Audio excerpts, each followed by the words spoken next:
அதிகமா கிடைக்கணும்னா என்ன செய்யணும்? இங்க இந்த உலகத்துல எவ்வளவு பாடுபடுறீங்க, எவ்வளவு உண்மையா இருக்கிறீங்க, அந்த ரெக்கார்டை பொறுத்து தான் நம்ம வந்து அங்க பெரிய ராஜாவா இருக்கலாம். இப்போ ஒரு ஊருக்கு ராஜாவா இருக்கிறது எப்படி இருக்கும்?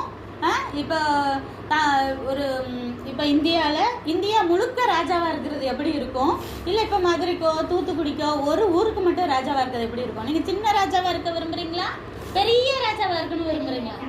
பெரிய ராஜாவா இருக்கும். அப்ப என்ன செய்யணும்? பாடுகள் கஷ்டங்கள்லாம் சில நேரம் பொறுத்துக்கணும். இங்க பைபிள் வசனங்களை படிச்சு கீழ்ப்படியணும். சரியா? பொய் சொல்லக்கூடாதுன்னா சொல்லதான் கூடாது. சரியா?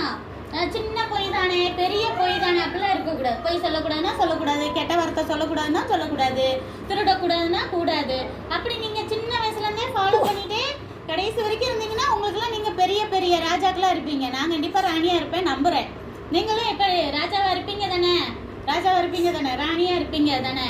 சரியா? எல்லாரும் அப்படி இருக்கணும். அதுக்காக தான் நம்ம இவ்வளவு பிரயாசப்படுறோம். சும்மா வந்தா ஒன்னா டிவியை பார்த்தா செல்ல பார்த்தா உட்காந்துட்டு இருந்தா பிசாசு நம்மளை அப்படியே உட்கார வச்சிருவோம், நம்ம கண்ணுக்கெல்லாம் மறைச்சி.